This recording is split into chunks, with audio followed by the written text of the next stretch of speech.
नमस्कार दोस्तों, सबसे पहले मैं आपसे एक सवाल पूछता हूं। क्या आप बता सकते हैं कि हमारे शरीर में कौन सा ऐसा अंग है जो कभी भी शांत नहीं रह सकता? शायद आपका जवाब होगा हृदय, यानी हार्ट। जी हाँ, बिल्कुल सही जवाब। हृदय ही ऐसा अंग है जो हमारे शरीर में कभी भी शांत नहीं रहता है। अगर जरा सा भी एक पल के लिए अगर वो शांत हो जाए तो समझिए उस व्यक्ति का, उस जीव का मृत्यु पक्का है। तो बेसिकली इस वीडियो में हम 3 सवालों का जवाब जानेंगे। पहला सवाल है हमारे सामने कि हमारे शरीर में हृदय का क्या कार्य है। दूसरा सवाल है कि हमारे शरीर में हृदय हमेशा धड़कता क्यों रहता है। तीसरा सवाल है अगर हृदय धड़कना बंद हो जाए तो व्यक्ति का या फिर जीव का मृत्यु क्यों हो जाती है। ये तीनों सवालों का जवाब हम इस वीडियो में बारीकी से जानने वाले हैं। और हाँ, इन तीनों सवालों का जवाब आप सभी दर्शकगण को जानना चाहिए, क्योंकि हृदय हमारे शरीर का एक बहुत ही महत्वपूर्ण अंग है और हमारे पास इसका ज्ञान होना बहुत ही जरूरी है। तो चलिए बिना टाइम वेस्ट किए हम लोग इस वीडियो को शुरू करते हैं।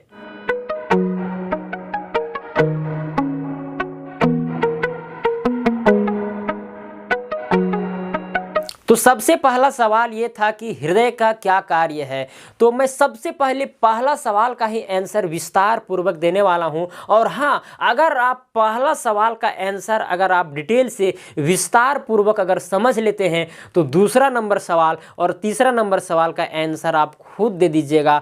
तो ध्यान से पहला नंबर क्वेश्चन का आंसर को सुने और मेरी बातों पर गौर करें तो आपको बिल्कुल पहला नंबर क्वेश्चन समझ में आ जाएगा। तो देखिए यहाँ पर जो आपको डायग्राम दिख रहा है यह ह्यूमन हार्ट का डायग्राम है, यानी मानव हृदय का डायग्राम है। ठीक है, यह मुट्ठी के आकार का होता है, मुट्ठी के आकार का, और यह हमारे उदर में बाईं ओर स्थित होता है। ठीक है, ब्रेस्ट के नीचे बाईं ओर स्थित होता है।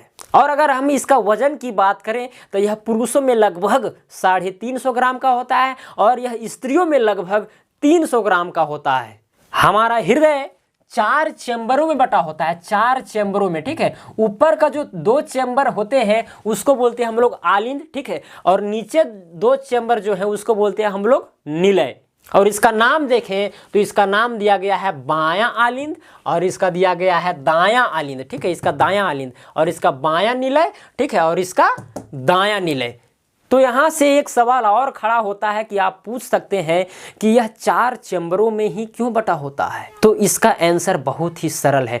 4 चैम्बर में बटने का मुख्य मकसद ये है, हम जानते हैं कि हमारे शरीर में 2 तरह का रक्त प्रवाह करते हैं, एक शुद्ध रक्त और एक अशुद्ध रक्त। शुद्ध रक्त कहें तो ऑक्सीजन का कंसंट्रेशन जिस रक्त में ज़्यादा हो उसे हम लोग शुद्ध रक्त कहेंगे, और जिसमें कार्बन डाइऑक्साइड की मात्रा ज़्यादा हो जिस रक्त में उसको हम लोग बोलेंगे अशुद्ध रक्त। तो शुद्ध रक्त और अशुद्ध रक्त दोनों मिल ना जाए आपस में, इसीलिए जो हृदय है यह 4 चैम्बरों में बटा होता है। जिस समय इसका अगर हम कार्य के विषय में, इसका फंक्शन जिसमें हम समझाएंगे तो आपको बिल्कुल समझ में आ जाएगा। देखिए, तो पूरा अशुद्ध रक्त जो है, अशुद्ध रक्त यानी कि कार्बन डाइऑक्साइड की मात्रा जिस रक्त में ज्यादा है, ठीक है, यानी डीऑक्सीजनित रुधिर, ये पूरे शरीर से दायां आलिंद में पहुंचता है। कहां पहुंचता है? दायां आलिंद में पहुंचता है। ठीक है, कहां कौन कौन नली से पहुंचता है? इस महाशिरा से और इस महाशिरा से। ये जो ऊपर वाला जो महाशिरा आपको दिख रहा है यह सर और इधर गर्दन तरफ का और हाथ तरफ का जो अशुद्ध रक्त है इस महाशिरा से पहुंचता है, यानी शरीर के ऊपरी भाग के महाशिरा से पहुंचता है अशुद्ध रक्त। और जो नीचे का जो अशुद्ध रक्त है, नीचे पैर वगैरह तरफ का जो अशुद्ध रक्त है वह इस नली से पहुंचता है। इस नली से कहां पर पहुंचता है? दायां आलिंद में पहुंचता है। और जिस समय दायां आलिंद में पहुंचता है तो इस समय ये शिथिल रहता है, ये थोड़ा फैला हुआ रहता है। ठीक है, तो यहां पर दाब जो है, जब इधर से रक्त आता है दोनों तरफ से तो इसका जो दाब है ये बढ़ जाता है। और जब इसका दाब बढ़ता है इसको बोलते हैं हम लोग वॉल्व। ठीक है, वॉल्व का काम है कि जब दाब बढ़ जाए तो ये थोड़ा सा फैल जाता है और फैलने के बाद में जो रक्त है इसमें आ जाता है, यानी कि दायां निलय में आ जाता है। फिर दायां निलय में अगर आ गया तो दायां निलय में फिर ये यहाँ पर क्या हो जाता है? कंसंट्रेशन बढ़ जाता है।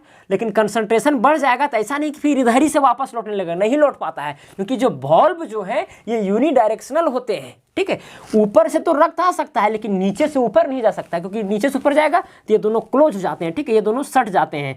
तो यहाँ अगर दाब पड़ता है तो फिर रक्त इधर चलता है। देखिए यहाँ की जो मांसपेशियाँ जो होती है, यहाँ की जो भित्ति होती है मोटी होती है, और यहाँ ऐसे ऊतक होते हैं जहाँ पर इलेक्ट्रिसिटी जनरेट होती है, और उस इलेक्ट्रिसिटी से यहाँ पर झटका ऐसा लगता है, ठीक है, और उसी इलेक्ट्रिसिटी से यहाँ पर पंप होता है, ठीक है, पंप, और पंप होने के बाद में ये जो वॉल्व है ये दोनों सट जाते हैं, इधर तो रक्त जा ही नहीं सकता है, सबसे पहले रक्त इसमें आता है और फिर इससे यहाँ आ जाता है, ठीक है, और यहाँ जब पंपित होता है तो ये चीज़ वॉल्व जो है बंद हो जाते हैं, ठीक है। यहाँ पर भी वॉल्व होता है, ठीक है, इसमें भी वॉल्व लगा होता है, लेकिन ये इधर खुलेगा, ठीक है, इधर से रक्त जा सकता है लेकिन उधर से नहीं आ सकता है। तो रक्त जो आया है यहाँ पर दायां निलय में, ये इधर से होकर के फुफ्फुस धमनिया से होते हुए फेफड़ा में चला जाता है, ठीक है। उस रक्त का फिल्ट्रेशन होने के लिए जाता है, यानी कि कार्बन डाइऑक्साइड जो है वहाँ फेफड़ा से निकल जाए और ऑक्सीजन उसमें जुड़ जाए, यानी कि खून का शुद्धिकरण होने के लिए वह फेफड़ा के पास पहुँचता है। कौन सा रक्त? अशुद्ध रक्त, ठीक है। किससे पहुंचता है? फुफ्फुस धमनिया से होकर के पहुंचता है। जब वहां पर वह रक्त शुद्ध हो जाता है तो वह शुद्ध रक्त फुफ्फुस शिराएं से होते हुए बायां आलिंद में आता है। कहाँ आता है? बायां आलिंद में आता है।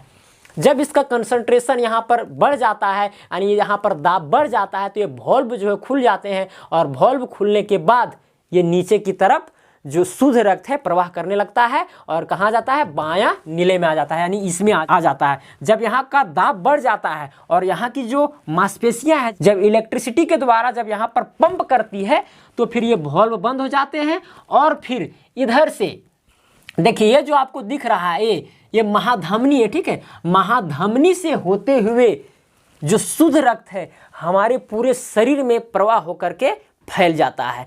जहाँ जहाँ पर शुद्ध रक्त का जरूरत हो वहां तक महाधमनी से होकर के ही यहाँ से निकलता है हृदय से, और महाधमनी के बाद में बहुत सारी शाखाएं फैल जाती है रुधिर वाहिकाएं का, ठीक है। तो उससे हमारे पूरे शरीर में शुद्ध रक्त पहुंच जाता है। एक बार हम फिर डिटेल से समझ लेते हैं। देखिए अशुद्ध रक्त जितना भी है सब इस नलिका के द्वारा, इस महाशिरा के द्वारा पहले दायां आलिंद में आते हैं, फिर दायां आलिंद से दायां निलय में जाता है, और दायां निलय में पंप होने के बाद में ये जो रुधिर है फुफ्फुस धमनिया से होते हुए फेफड़ा के पास चला जाता है। फेफड़ा के पास क्यों जाता है? रक्त के शुद्धिकरण होने के लिए। फिर वहाँ पर शुद्धिकरण होता है, फिर फुफ्फुस शिराएं से होते हुए बायां आलिंद में वह रक्त आता है, और बायां आलिंद में आने के बाद वह फिर बायां नीले में चला जाता है। फिर यहाँ से जब पंप होता है तो महाधमनी से होते हुए वह शुद्ध रक्त निकलता है, और पूरे शाखाएं में विभाजित होकर के पूरे शरीर में शुद्ध रक्त प्रवाह हो जाता है। और रुधिर वाहिकाएं की बहुत छोटी छोटी जालिकाएं होती है, ठीक है। उन छोटी छोटी जालिकाओं के माध्यम से हर कोशिकाओं तक शुद्ध रक्त पहुंचाया जाता है, यानी ऑक्सीजनित रुधिर पहुंचाया जाता है। हालांकि रक्त जो है केवल ऑक्सीजन और कार्बन डाइऑक्साइड का ही प्रवाह नहीं करता है, बहुत सारे न्यूट्रिशन का भी प्रवाह करता है। तो देखिए यहाँ पर हृदय में रक्त जो है 2 बार होकर के गुजरता है, ठीक है। एक बार तो इधर से आया, वही रक्त यहाँ पर आया, फिर वही रक्त कहाँ गया? फेफड़ा के पास गया, फिर फेफड़ा के पास से फिर वहाँ पर शुद्ध होके आया, फिर इसी में आया, ठीक है, फिर पूरे शरीर में फैला। तो 2 बार होकर के गुजरता है हृदय से रक्त, इसीलिए उस हम लोग प्रक्रिया को दोहरा परिसंचरण भी कहते हैं, ठीक है।